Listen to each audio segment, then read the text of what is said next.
नमस्कार, मैं हूं माही सिंह और आप देख रहे हैं नेक्स्ट नाइन न्यूज। मायावती को हरियाणा में हार मिलने के बाद अब कहीं ना कहीं उत्तर प्रदेश में उससे सबक लेने की जरूरत है। माना यह जा रहा है कि उत्तर प्रदेश में 10 सीटों पर उपचुनाव जो होने वाले हैं, अगर मायावती ने सही रणनीति नहीं बनाई तो कहीं ना कहीं उनको सभी सीटों पर नुकसान होने की पूरी संभावना जताई जा रही है। वहीं आकाश आनंद को लेकर अगर बात की जाए तो मायावती ने कहीं ना कहीं उनसे बेहद उम्मीदें लगा रखी है। अगर उन उम्मीदों पर आकाश आनंद खरे नहीं उतरते हैं तो जाहिर तौर पर बीएसपी का जो जनाधार है, जो वोट बैंक है, वो लगातार जिस तरीके से गिर रहा है, कहीं ना कहीं उस पर और भी खतरा मंडराते हुए दिखाई दे सकता है। फिलहाल अभी देखा जाए तो आकाश आनंद जिस तरीके से पुरानी रणनीति के हिसाब से चलते हुए नजर आ रहे हैं, जिसकी वजह से उनको पार्टी से बाहर का रास्ता देखना पड़ा था। कहीं ना कहीं चंद्रशेखर आजाद जिस तरीके से उभरते हुए नजर आए, आकाश आनंद कहीं ना कहीं उनको पार पाने में अभी सक्षम नहीं है और यही कारण माना जा रहा है कि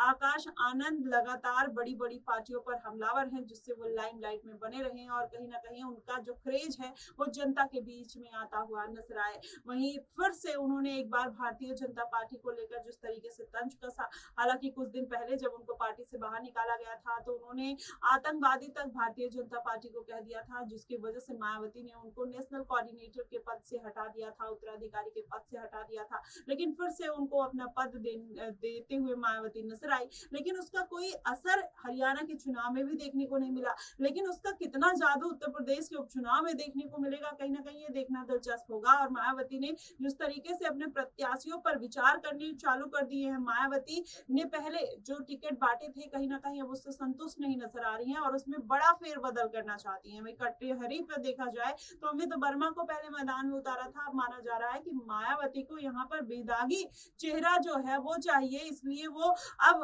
2-3 सीटों पर अपने बदलाव करने की कहीं ना कहीं फिराक में है। लेकिन इससे कार्यकर्ताओं में, नेताओं में नाराजगी देखने को मिल रही है। अगर वो पार्टी छोड़कर चले जाते हैं तो कहीं ना कहीं मायावती का और भारी नुकसान हो सकता है। तो ऐसे में मायावती के सामने कहीं ना कहीं बड़ी समस्या खड़ी होती हुई नजर आ रही है।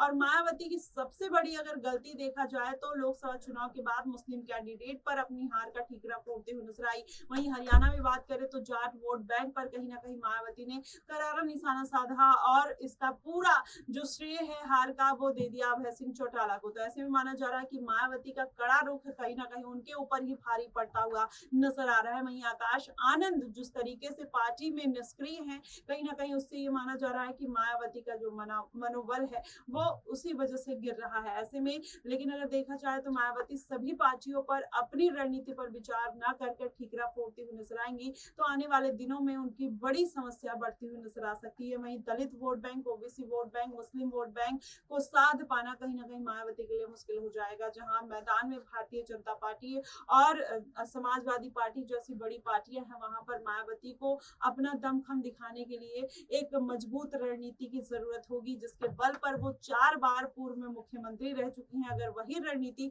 मायावती फिर से अपनाने का प्रयास करती हैं तो कहीं ना कहीं वो दिन और आज के दिन में जमीन आसमान का फर्क देखने को मिलता है। ऐसे में मायावती को नई व्यवस्था को चलाने के लिए नई रणनीति बनाने की जरूरत है। ऐसे में अब आकाश आनंद को आगे आने की जरूरत है और लगातार रैली करके, जनसभा करके जनता को अपना वोट बैंक साधने में मजबूर करना पड़ेगा। जिस तरीके से चंद्रशेखर आजाद रावण करते हुए नजर आए हैं, तमाम समाज के मुद्दों को उठाकर जिस तरीके से वो जनता का दिल जीतते हुए नजर आए हैं, कहीं ना कहीं आकाश आनंद को भी वही स्ट्रेटेजी अपनानी पड़ेगी। फिलहाल देखना दिलचस्प होगा कि आखिरकार मायावती इस बार के उपचुनाव में किस तरीके का समीकरण बनाती हैं, एक भी सीट निकाल पाती हैं या नहीं, ये कहीं ना कहीं बेहद अहम है। आपको क्या कुछ लगता है इस मुद्दे को लेकर, आप हमें कमेंट बॉक्स में जरूर बताएगा। फिलहाल के लिए बस इतना ही। देश और दुनिया की तमाम खबरों के लिए हमारे साथ बने रहिएगा नेक्स्ट न्यूज पर।